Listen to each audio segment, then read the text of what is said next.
Welcome back to this video series जहाँ पे हम ये बात कर रहे हैं कि आप एक विनिंग स्पीच का स्ट्रक्चर कैसे बना सकते हैं। आप उसको कैसे स्ट्रक्चर करेंगे और कैसे डिलीवर करेंगे ताकि आप जब स्पीच देंगे तो this speech become memorable and you as a speaker also become memorable, right. So पिछली वीडियो में हमने डिस्कस किया था कि आप किसी भी स्पीच को स्टार्ट कैसे करेंगे, स्टार्टिंग फ्रेमवर्क क्या होना चाहिए, आपको पहले क्या बोलना है, उसके बाद क्या बोलना है, उसके बाद क्या बोलना है। तो पहले 5 मिनट या 10 मिनट स्पीच के आपको कैसे स्टार्ट करना है, कैसे ऑडियंस के अटेंशन को आप ग्रैब करेंगे, कैसे मेक श्योर करेंगे कि वो सारी चीज़ें आप ऑडियंस से शेयर कर दें जिससे वो इंटरेस्टेड हो जाए आपकी सेशन में, आपसे लर्न करने में, आपकी अथॉरिटी को वो माने और उनको ये क्लैरिटी हो कि स्पीच में होने क्या वाला है, क्या शेयर होने वाला है। अगर उनके लिए है स्पीच में कुछ इंपॉर्टेंट तो वो पहले ही शेयर कर देना चाहिए।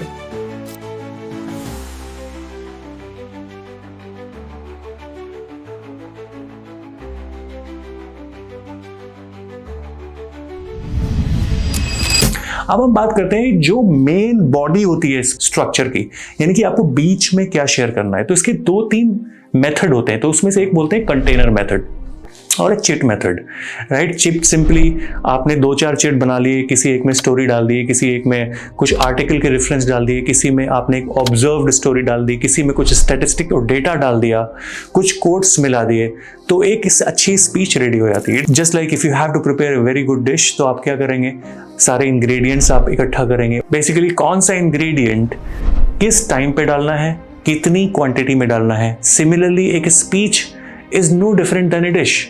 आप जैसे ही डिश बनाते हैं वैसे आप स्पीच को प्रिपेयर करते हैं, राइट। सो मेन बॉडी में कंटेनर मैकेनिज्म आपको मैं समझाता हूँ। तो हमने एक कॉन्टेक्स्ट सेट कर दिया, लोगों को ये बता दिया कि आपकी स्पीच में इसमें मैं क्या शेयर करने वाला हूँ, मैं कौन हूँ, why should you listen to me. आपने अश्योरेंस दे दिया, आपने वेलकम ग्रीटिंग कर दी, आपने उनका अटेंशन ले लिया। Now people are ready to learn, right. Now what you have to do is container number 1, आप एक अपनी पर्सनल लाइफ से स्टोरी शेयर कर सकते हैं। बट ध्यान रहे यहाँ पर एक बात का, जो भी आपकी पर्सनल लाइफ की स्टोरी होगी उसमें ऑडियंस के लिए क्या रेलिवेंस है और उसमें जो आपका मैसेज है। रिमेंबर मैंने एटम मॉडल शेयर किया था, तो last M was a message. क्या आपकी स्टोरी सेम मैसेज कन्वे कर रही है जो आपका पूरी स्पीच का मैसेज है।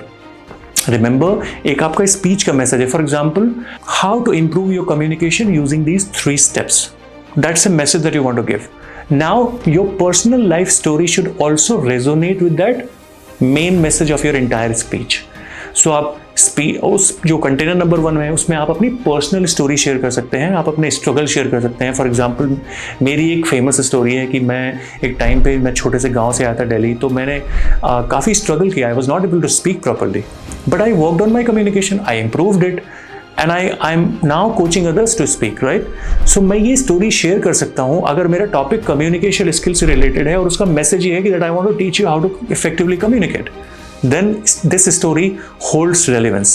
पता लगा आपका मेन मैसेज और टॉपिक कम्युनिकेशन से रिलेटेड है and now your story is about something else, that would not be aligning well with the audience and our audience will lose interest, right.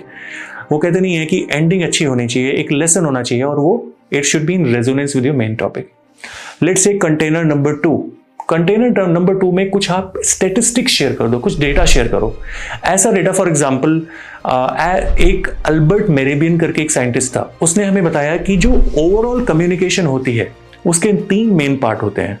और जब भी मैं ये क्वेश्चन लोगों से पूछता हूँ तो लोग हमेशा इसका आंसर सही नहीं दे पाते हैं बिकॉज लोगों की प्रायोरिटी कुछ और होती है। लोगों की प्रायोरिटी होती है English, they don't have any clue about that body language, vocal variety, ये सारी चीज़ें बहुत इंपॉर्टेंट होती हैं आपकी ओवरऑल कम्युनिकेशन को इन्हांस करने के लिए, लोगों को हार्ट कैप्टिवेट करने के लिए। सो अल्बर्ट मेरेबियन ने बताया कि out of 100%, 55% of your communication is body language, 38% is your vocal variety and only tiny piece of 7% is content, and people focus more on content, right? So you share this statistics and once again you need to make sure जो भी आप statistics data share करें that should again match with, resonate with the main message of your speech. For example, in this case मैं जो study share कर रहा हूँ it is related to communication only and it is related to my message, right? My message is what? How to improve your communication using 3-step formula. That's my main message. So my personal story that I shared, it is again related to communication. Now container number 2, I'm also sharing a data, statistics, That is again also related to communication skill. Now here and there you should also share some quotes by some legend. Why legend? Why not normal people? क्योंकि जो legends होते हैं everybody knows them, and when you actually talk about the quotes said by legend, तो आपकी भी authority increase होती है और लोग भी उसको पसंद करते हैं. रिमेंबर, अगर आप कोई ऐसी यूनिक चीज बोल देंगे जो लोगों ने कभी सुना ही नहीं है, they will not be very much impressed. But अगर आप कोई ऐसी चीज बोलेंगे जो महात्मा गांधी ने बोली है, नेल्सन मंडेला ने बोली है, दलाई लामा ने बोली है, मदर टेरेसा ने बोली है, it will have a lot of impact on people. So you be mindful of using the quotes. When you use quotes, you actually buy some authority from those big great leaders of the world, and you make your own points, and you actually strengthen your message, right? So आपको ये ध्यान रखना है कि 3 चीजों से ज्यादा नहीं होनी चाहिए. A speech should have maximum 3 containers. One container could be your story, your own story. अगर आपके पास कोई स्टोरी नहीं है तो you can share an observed story. एक बोनस टिप, जब भी आप कोई स्टोरी शेयर करें तो कोशिश करिए कि कुछ विजुअल शेयर करें. जैसे मैं अपनी रियल लाइफ की स्टोरी जब शेयर करता हूं तो मैं अपनी 2008 की फोटो शेयर करता हूं लोगों से, फिर 2019 की, फिर 2025 की. तो लोग क्या होता है, इट ब्रिंग्स मोर ऑथेंटिसिटी. लोगों को ऑथेंटिसिटी पसंद है. अगर मैं अपनी स्टोरी ऐसे ही आके बोल दूं स्टेज पर, कोई विजुअल्स मत दिखाऊं, it will have less impact. People will still believe me, but it will not have as good impact as in when I show the pictures and then present a story. तो इस चीज का आप खास ध्यान रखें. कंटेनर नंबर 2 में आप कोई स्टेटिस्टिक और डेटा शेयर करें, और कंटेनर नंबर 3 में आप कोई रिसर्च आर्टिकल या न्यूज शेयर कर सकते हैं, या फिर ऑल्टरनेटली कोई कोट शेयर कर सकते हैं, उसके अराउंड कोई स्टोरी शेयर कर सकते हैं.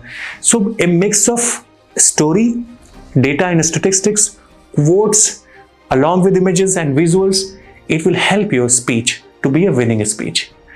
अगली 4th वीडियो जो होगी इस सीरीज में, उसमें बताऊंगा कि आप अपनी स्पीच को एंड कैसे करें. रिमेंबर, आपने ये सुना होगा कि first impression is a last impression, but let me tell you, last impression is also a first impression. So वो वीडियो छोटी होने वाली है, बट आपके लिए इक्वली इंपॉर्टेंट है आप कैसे एंड करेंगे. वो 5C मॉडल है जो मैं आपसे शेयर करना चाहता हूँ. Stay tuned. But before you leave, I wanted to share this video and be a part of Bolega India mission of empowering professionals to speak fearlessly. And also don't forget to share the feedback and don't forget to subscribe. Love you all. Take care.